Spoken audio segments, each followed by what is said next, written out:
এই চামড়াগুলো, এখন তো আমাদের চামড়াগুলো টান টান হয়েছে যুবক মানুষ, এই চামড়াগুলো গুণা করতে করতে জড়ো হয়ে গেছে।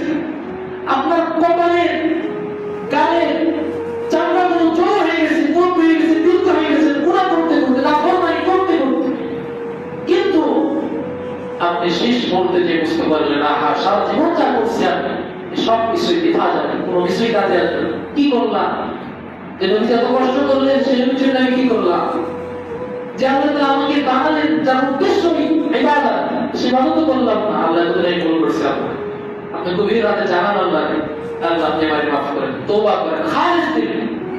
আল্লাহ সুবহানাহু দিচ্ছেন, যারা গভীর রজনীতে আল্লাহ তাআলার কাছে ইখলাসের সাথে, বিনয়ের সাথে কান্না করে, ইস্তিগফার করে যারা আল্লাহ তাআলার কাছে ক্ষমা চায়, যদি ক্ষমা চাওয়ার মতো যদি চাইতে পারে, আল্লাহ রাসূল সাল্লাল্লাহু আলাইহি ওয়াসাল্লাম বলেন, আত-তাইবু মিনাল যামবি কামান তাবা, বলেন মায়ের কোলের ভিতরে একটা শিশু যেমন নিষ্পাপ, ঠিক ওই ব্যক্তি যদি তওবা করে খালিস দিলে ওই ব্যক্তি যেন নিষ্পাপ হয়ে যায়।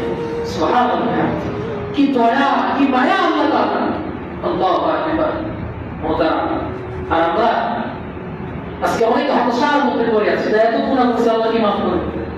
প্রতিদিন নামাজই করলাম, এখন আমার নামাজ পড়ে কি করবো? একজন সুদ খায়, একজন ঘুষ খায়,